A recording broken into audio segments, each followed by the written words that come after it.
Caminhoneiros têm o valor do frete reduzido caso não cheguem no horário combinado. O sindicato da categoria já recebeu relatos. Um profissional ouvido pelo TN confirma a denúncia. E muitos condutores usam drogas para cumprir o prazo. Empresário é acusado de estuprar adolescentes. O suspeito é dono de uma agência de modelos. Ele teria aliciado as vítimas com a promessa de uma carreira de sucesso. Operação da Polícia Federal no Espírito Santo prende 6 suspeitos de envolvimento com pornografia infantil. Posto de combustível é assaltado na região serrana. Os criminosos invadiram o escritório e agrediram funcionários do local. Motorista é assassinado depois de dar carona a um casal. Ele seguia de Linhares para Vitória. Fiscalizações nas rodovias federais que cortam o Espírito Santo terão que ser reduzidas. O motivo é o corte na verba da Polícia Rodoviária Federal. Bandidos invadem igreja evangélica e rendem mais de 100 fiéis. Um dos criminosos chegou a atirar. A bala quase atingiu um bebê. E 45 mil vagas para quem quer concluir os estudos. As oportunidades são para jovens e adultos que estão fora da sala de aula. A gente volta em 1 minuto.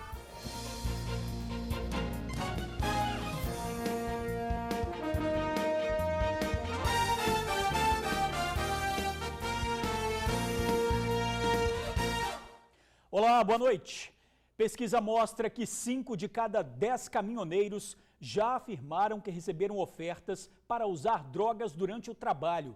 E isso acontece nos pontos de parada, a maioria em postos de combustível.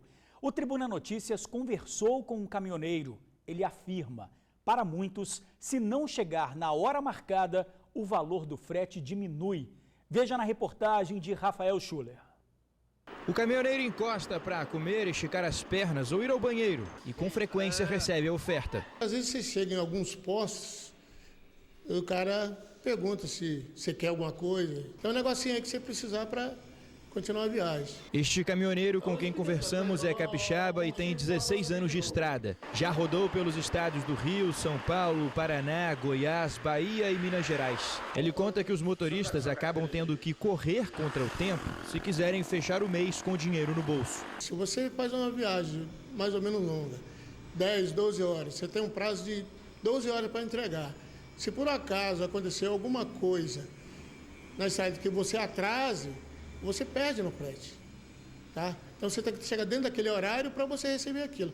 Quanto mais tempo você demora, menor o frete. E é justamente nessas horas que alguns caminhoneiros recorrem às drogas estimulantes. O objetivo é ficar acordado e ser mais rápido do que os ponteiros do relógio para fazer a entrega. A Confederação Nacional do Transporte fez uma pesquisa em 2016 que mostra bem essa realidade. Dos 1.066 entrevistados, 46% disseram já ter recebido ofertas de drogas. O Ministério Público do Trabalho e a PRF também já fizeram testes e constataram que 30% dos motoristas usuários de droga transportavam cargas em geral e 50% deles transportam cargas perecíveis. E dirigir caminhões sob o efeito de entorpecentes nessas estradas é colocar a própria vida em risco e a de outras pessoas também. No dia 22 de junho, uma tragédia aconteceu na BR-101 em Guarapari. 23 pessoas morreram no acidente entre uma carreta que transportava rochas, um ônibus de viagem, uma ambulância e uma minivan. Além dos pneus ruins, freios gastos e excesso de peso, ficou constatado que o motorista da carreta estava sob efeito de anfetamina no momento do acidente e que ele seria usuário de cocaína. O presidente do Sindicato dos Caminhoneiros Autônomos do Estado diz que é um mau hábito de motoristas usarem drogas e explica o porquê. Nós temos caminhoneiros hoje aí que o patrão fala que quer a carga X horas. E ele tem que estar com essa carga, mesmo ele sabendo que não vai poder cumprir esse horário. Então ele se submete a usar rebites para poder entregar a carga no horário e poder pagar suas dívidas. Segundo informações de alguns caminhoneiros, se ele não entregar a carga no horário, ele perde uma porcentagem desse frete. A lei exige que os motoristas façam testes toxicológicos periódicos, mas para não ter a carteira cassada, aqueles que usam drogas fogem do exame. Para os trabalhadores da área, enquanto houver demanda, haverá oferta. E só tem um jeito de acabar com esse ciclo. Se os grandes transportadores, as grandes empresas, eles cumprissem as leis que o caminhoneiro tem direito. Todo caminhoneiro ele tem o direito ao descanso, todo caminhoneiro, toda transportadora tem que ter uma área de aguardo para o caminhoneiro, com banheiro, com tudo decente para ele. Mas isso não acontece. Então eles cobram muito, mas não cumprem as leis que o caminhoneiro tem direito hoje. Nós pedimos uma resposta para a NTT sobre as fiscalizações, mas ainda não tivemos retorno. Motorista é assassinado depois de dar carona para um casal. Eles saíram de Linhares em direção à Vitória. As primeiras informações são que João Frolich estava vindo de Linhares para Vitória com o objetivo de buscar o patrão no aeroporto da capital. De acordo com informações repassadas a familiares da vítima ao jornal A Tribuna, João, ainda em Linhares, deu carona a uma mulher e a um homem que não se sabe se era conhecido. Os três seguiram viagem. Na altura da serra, este homem que estava de carona pediu que João entrasse em uma estrada que levava a um seringal. O homem anunciou o assalto. João reagiu, foi baleado e morreu no local. A mulher que estava de carona foi atingida de raspão no pé. Estranhamente, o homem que anunciou o assalto não levou o veículo. A mulher, mesmo ferida, pegou o carro de João e dirigiu até o posto da Polícia Rodoviária Federal, onde pediu ajuda. O caso está sendo investigado pela Delegacia de Homicídios e Proteção à Pessoa. A PC não vai dar detalhes para não atrapalhar os trabalhos. Quem tiver alguma informação, ligue 181. O sonho da carreira de sucesso se tornou um pesadelo para 5 adolescentes. As garotas foram aliciadas por um empresário e fotografadas nuas. 2 delas teriam sido violentadas. Um homem sério que se mostrava muito profissional e prometia para adolescentes entre 13 e 17 anos uma carreira de sucesso no mundo da moda. Ele passa uma impressão de bom moço, mas quando vai ver é um cara que ele é um monstro. Mas tudo não passava de uma farsa. O que o homem queria era aliciar as vítimas. A ex-funcionária da agência, que colabora com as investigações da polícia, conta que depois do primeiro contato, o suspeito agendava uma sessão de fotos com as jovens em que induzia todas elas a tirar as roupas. Ele pedia para algumas meninas irem depois do expediente na agência para fazer algumas fotos para perderem a vergonha. Fazia de biquíni, beleza, passava o biquíni, ia para lingerie, da lingerie fazia o sensual sem o biquíni, depois tirava a parte de baixo e aí ia a modelo fazendo foto pelada. Algumas dessas modelos ele abusou sexualmente e algumas outras ele tentou abusar, só que elas corriam. Depois dos abusos, conversando com uma das vítimas numa rede social, o criminoso pede que a jovem mantenha o assunto em segredo e não conte nada para os pais. Mas em fevereiro deste ano, a polícia localizou o escritório do suposto empresário. Durante as buscas, encontraram um HD em que guardava todos os arquivos de pornografia. Quando eu descobri o conteúdo do HD, que o computador dele estava aberto, eu avisei para o inspetor e mandaram eu pegar o HD e levar para a polícia. E foi daí que começaram as coisas a aparecerem. Meninas de 13 até 17 anos fazendo fotos peladas. E fora isso que ele tinha criado um site de pornografia. O suspeito é investigado desde 2014. E com base em depoimentos, a polícia descobriu que pelo menos 5 menores foram aliciadas. 2 delas teriam sido estupradas.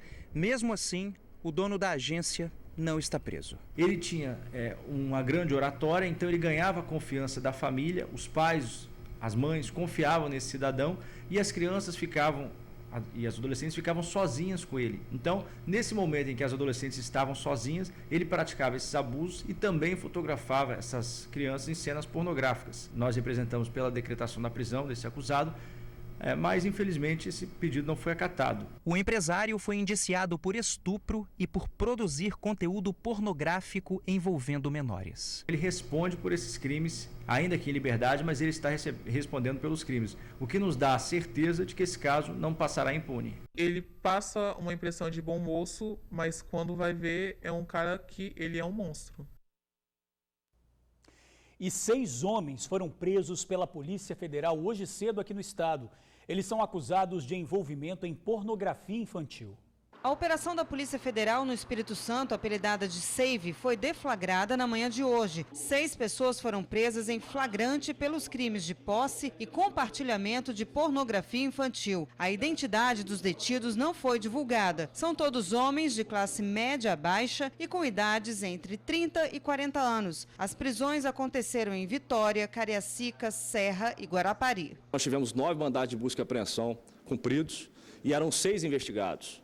E todos os 6 foram presos em flagrante. Nós conseguimos prender pessoas que estavam fazendo esse compartilhamento no Estado do Espírito Santo, esse tipo de arquivo contendo exploração sexual de crianças e adolescentes. As investigações duraram cerca de 3 meses, com monitoramento permanente de redes sociais e internet. Uma outra operação deflagrada na Espanha, em meados do ano passado, deu início à busca por um dos detidos, que também era investigado pela Interpol naquele país. A operação espanhola tinha o mesmo objetivo: combater a exploração sexual de crianças e adolescentes na internet. Através de um monitoramento, foi possível identificar suspeitos que estavam compartilhando vídeos contendo exploração sexual de crianças e adolescentes. O alvo brasileiro estava aqui no estado do Espírito Santo, então tão logo nós recebemos essa informação da Interpol, na nossa representação aqui no Brasil, da Polícia Federal, isso nos foi repassado, instaurado um inquérito, fizemos uma investigação muito célere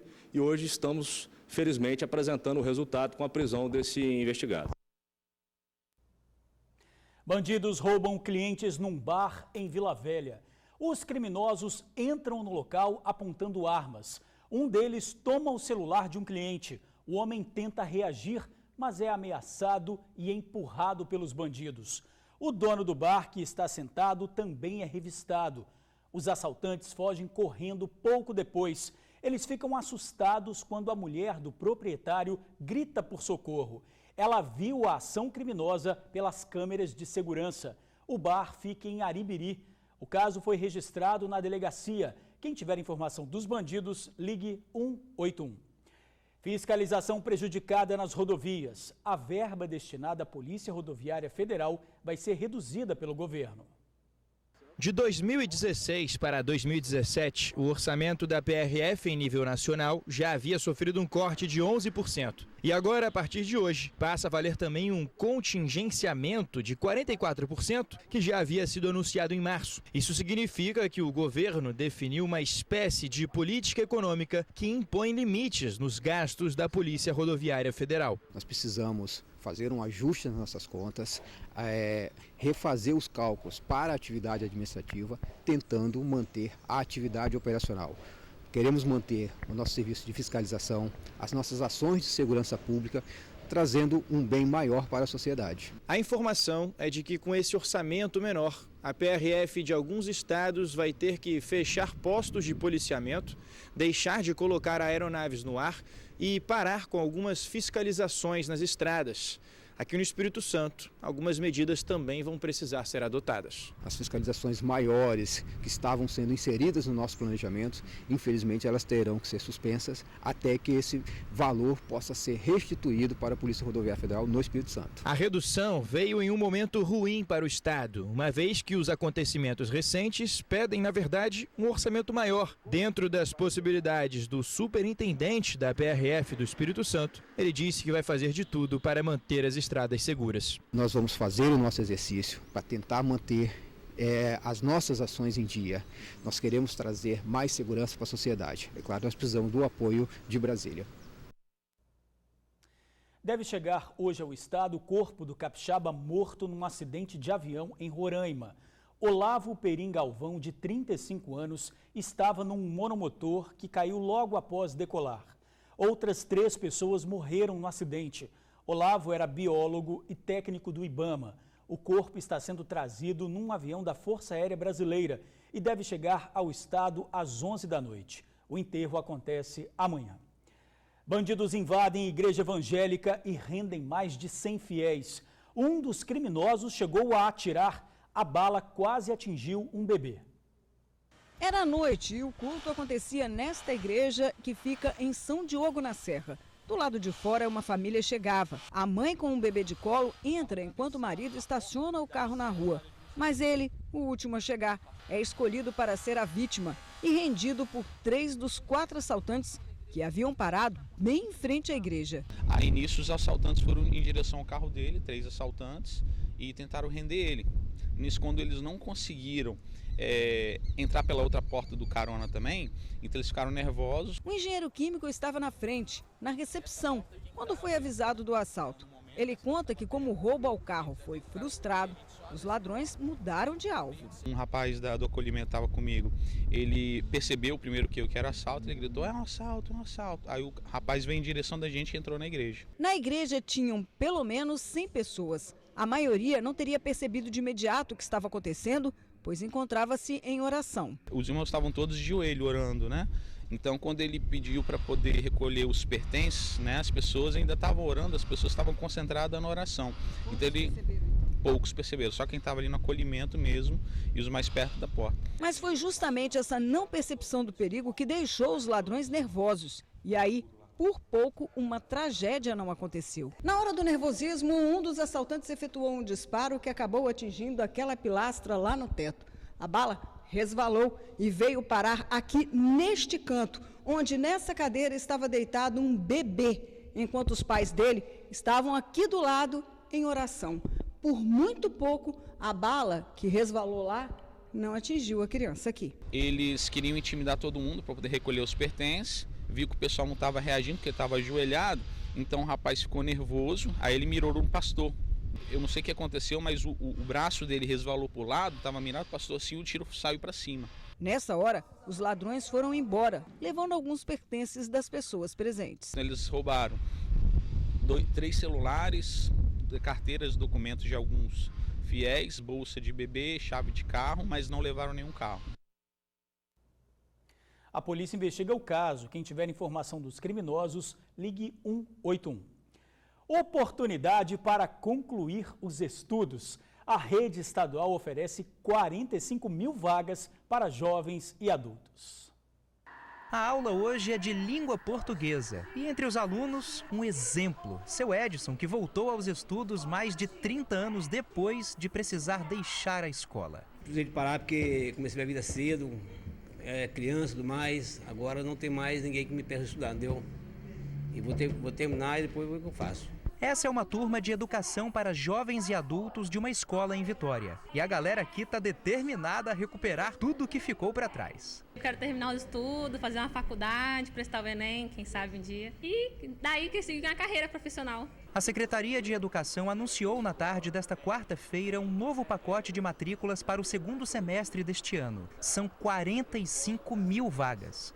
Para quem vai fazer rematrícula, o prazo é até o dia 17 desse mês. Agora, se você pretende iniciar os estudos, o período de inscrição vai do dia 19 até o dia 23 de julho. As aulas vão seguir o novo modelo estabelecido pela SEDU. É um modelo semipresencial, que exclui 2 dias da semana, a segunda e a sexta-feira, o que pode dar mais flexibilidade para o aluno estudar. Pessoas que têm mais de 15 anos e não concluíram o ensino fundamental e pessoas que têm mais de 18 anos e não terminaram o ensino médio. São trabalhadores já, são pessoas que estão no mercado de trabalho, precisam do certificado de ensino fundamental do ensino médio. Então, a partir desse ano, a gente tornou a educação de jovem adulto um pouco mais fácil para eles, adotando um sistema semipresencial, de forma que o aluno ele vai à escola terça, quarta e quinta. E o tempo de estudo da segunda-feira e da sexta-feira, eles cumprem isso estudando em casa, a partir de orientação dos nossos professores. É uma forma de agarrar a oportunidade de completar os estudos e dar uma nova vida aos sonhos. Pensar no futuro sempre, ainda mais agora que está nessa crise aí, tem 19 anos, terminar agora. Quem quer estudar não quer brincar, que é o lugar certo. Mais informações no site sedu.es.gov.br. E a seguir, flagrante de assalto em posto de combustível. A gente já volta. Bandido assalta posto de combustível na região serrana do estado. Os funcionários estão no escritório quando são surpreendidos pelo criminoso. Bastante violento, o bandido chuta as vítimas. Antes de fugir, ameaça mais uma vez os funcionários que se escondem atrás do balcão. O assalto aconteceu em Santa Maria de Jetibá. Momentos antes, o mesmo bandido tinha assaltado outro posto na região. E a gente fica por aqui. Obrigado por assistir ao jornal, pela companhia de sempre. Uma boa noite e eu te espero amanhã.